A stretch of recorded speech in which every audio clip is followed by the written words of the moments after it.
क्या आप भी बार-बार एसिडिटी से परेशान हैं?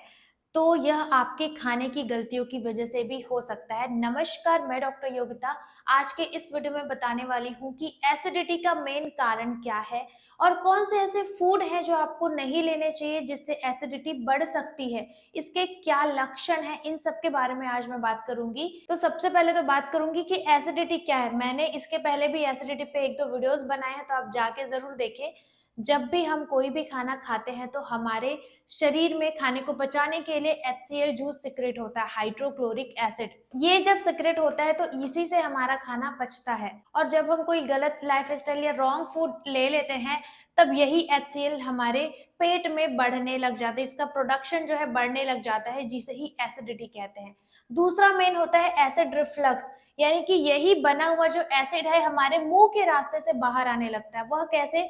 जब आपका जो इसोफेजियल स्फिंक्टर बोलते हैं, ये वाली जो मसल्स है अगर वीक हो जाती है, रिलैक्स हो जाती है, तो यह जो एसिड है ये ऊपर की तरफ जाने लगते हैं। इसको आप एसिड रिफ्लक्स बोलते हैं। इसके बारे में मैंने और भी बाकी वीडियोस में डिटेल में बताया है, तो वो आप जरूर देखना। तो आइए जानते हैं उन कारणों को जिसकी वजह से एसिड प्रोडक्शन बढ़ जाता है। सबसे मेन कारण होता है रॉन्ग फूड हैबिट। जब भी कोई हम गलत ऐसा खाना खा लेते हैं जो हमारे शरीर में जल्दी नहीं पचता है और वह ज़्यादा देर तक हमारे पेट में रहता है या हमारी आंतों में रहता है, जिससे कि गैस्ट्रिक जूसेस प्रोड्यूस होते हैं और एसिड कंटेंट बढ़ जाता है हमारी बॉडी में। सबसे मेन एग्जांपल होता है ऑयली, स्पाइसी और फैटी। जितने भी तली भुनी चीज़ें हैं, हाई फैट डाइट है, वो आपको नहीं लेना चाहिए। अगर हम ऑयली फूड की बात करें, फैटी फूड की बात करें, तो यह हमारे बॉडी में ज़्यादा देर तक रहता है क्योंकि इसको पचने में काफ़ी समय लगता है, क्योंकि फैट का जो पाचन है सबसे लास्ट में होता है।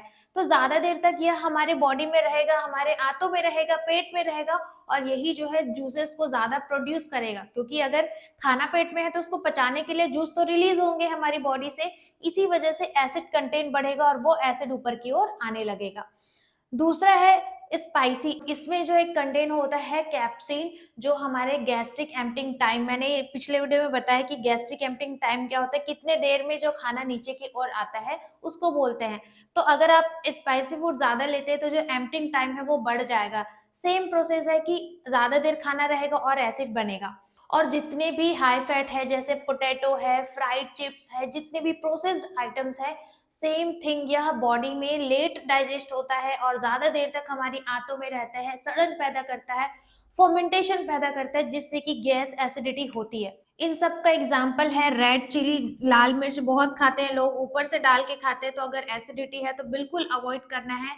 किसी भी तरह का जो पेपर होता है ना, वो अगर आपको एसिडिटी तो अवॉइड करना है। हॉट सॉस, जो ऊपर से हम चटनी वगैरह डाल के लेते हैं, सॉस लेते हैं, वो भी नहीं लेना है। और अनियन और टमाटो नहीं लेना है, क्योंकि अनियन में एक ऐसा कंटेंट होता है जो आपके लोअर इसोफेजियल स्फिंक्टर के मसल्स को रिलैक्स कर देता है। जब यह कॉन्ट्रैक्शन के फेज में होता है तो यह बंद होता है और खाना ऊपर की तरफ नहीं जाता, पर जब यह रिलैक्स मोड में रहता है तो खाना ऊपर की तरफ जा सकता है। और टमाटर में सिट्रिक एसिड और मैलिक एसिड होती है, जो कि एसिड प्रोडक्शन को बढ़ा देती है। जो भी अल्कोहल लेते हैं या कार्बोनेटेड ड्रिंक्स लेते हैं, कोल्ड ड्रिंक्स लेते हैं, वो भी ये सब अवॉइड करें, क्योंकि यह आपके जो गैस्ट्रिक म्यूकस है, जो मेम्ब्रेन होती है, जो दीवार होती है, इसको डैमेज करती है। और धीरे धीरे अगर ये आप लॉन्ग ड्यूरेशन तक लेते हैं तो अल्सर भी हो सकता है। बियर, वाइन और कॉकटेल और जितने भी हॉट बेवरेजेस हैं वो भी आपको नहीं लेना है, क्योंकि ये आपके म्यूकोसल मेम्ब्रेन को डैमेज करती है। और अगर आप खाने में एक्सेस सॉल्ट डाल रहे हो या कोई भी सॉल्ट वाली चीजें ले रहे हो, पैक्ड आइटम्स ले रहे हो, वो भी अवॉइड करो, क्योंकि इसमें प्रिजर्वेटिव्स भी होते हैं और एक्सेस अमाउंट में सोडियम जो है आपके गैस्ट्रिक जूस के लिए अच्छा नहीं है। ये सारे फूड आइटम जो मैंने बताए हैं वो आप कोशिश करो कि अगर आपको एसिडिटी है तो ना लीजिए। मैंने और भी एसिडिटी पे वीडियोस बनाए हैं। आज के लिए केवल इतना ही। हम मिलेंगे अपने अगले वीडियो में, तब तक सभी अपना ध्यान रखें और वीडियो अच्छी लगी हो तो शेयर जरूर करें।